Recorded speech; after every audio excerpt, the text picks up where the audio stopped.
இந்த வீடியோவில் நாங்கள் பார்க்குற விஷயம் என்னன்னு சொன்னால் கிரேட் 10 மெட்ஸ் குயிஸ் காம்படிஷன்ல வரக்கூடிய ஒரு கேள்வி. இது உங்களோட சிலபஸ்ல இருக்கக்கூடிய ஒரு கேள்வி பிள்ளைகள். ஆனா என்னன்னு சொன்னால் இதை நாங்க ஷோர்ட் மெத்தட்ல எப்படி நாங்க செய்யலாம் அப்படின்றதான் பார்க்க போறோம். ஏண்டால் எங்களுக்கு எக்ஸாம் வார நேரம், காம்படிஷன் வார நேரம் நாங்க நேரத்தை என்ன செய்யணும், மிச்சம் முடிக்கணுமே. அப்ப நாங்க எவ்வளவு ஃபாஸ்டா செய்யணுமோ அந்த அளவுக்கு ஃபாஸ்டா செய்யணும் பிள்ளை. இப்போ பாருங்க, இதுல சிம்பிளான ஒரு மெத்தட். 10x வர்க்கம் இங்க சக 7.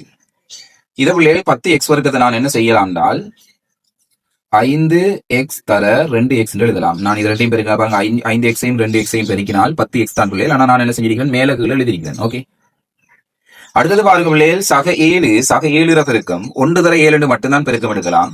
சக 1ஐயும் ஏன்னா சக 7ஐயும் நான் பெருக்கினால் எனக்கு என்ன பிள்ளைகள் விட கிடைக்கும், சக 7. அப்ப எனக்கு சக 7 வரணும்னா சக 1ம் சக 7ம் பெருக்கப்படணும். ஓகே, அப்ப நான் என்ன செய்யறேன் அப்படின்றால் சக 1 சக 7 இப்படி எழுதி கொள்றேன்.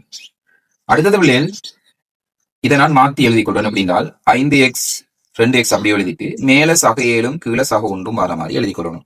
அப்ப 2 முறையிலையும் எழுதிக்கிறேன். நான் 2லையும் செக் பண்ணணும். ஃபர்ஸ்ட் இதை நான் செய்வோம். என்ன செய்யணும் பிள்ளைகள், குறுக்கு பெருக்கம். இவரையும் நாங்க பெருக்கி கூட்டி பார்க்கணும். கூட்டி பார்க்கிற நேரம் இது வருதா அப்படின்றத பார்க்கணும்.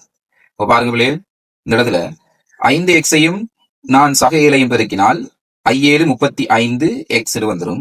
2x-ஐயும் 1ஐயும் பெருக்கினால் 2x வந்துடும். இது ரெண்டையும் கூட்டினால் 37x பிள்ளைகள். அப்ப எனக்கு 37x வந்துட்டா, 37x வந்திருக்கு. ஆகவே பாருங்க இது வந்திருக்குது. ஆகவே இதை நான் நேரடியாக காரணியாக எழுதலாம். 5x ஆக 1 ஒரு காரணி, 2x ஆக 7 இன்னொரு காரணியாக இருக்கும். அப்ப பாருங்க பிள்ளைகள், 5x ஆக 1 ஒரு காரணி, 2x ஆக 7 மற்ற காரணியாக இருக்கும். அப்ப நான் இந்த இடத்துல மற்றதை செக் பண்ண வேண்டிய அவசியம் இல்லை பிள்ளைகள். இதை செக் பண்ண வேண்டிய அவசியம் இல்லை. அப்ப இதுதான் இது ஐடியா. இது விளங்கி இருக்குன்னு நினைக்கிறேன். இதே மாதிரியான கேள்விகள் நாங்க தொடர்ச்சியாக பார்ப்போம். கட்டாயம் எங்களோட பேஜை ஃபாலோ பண்ணிக்கோங்க.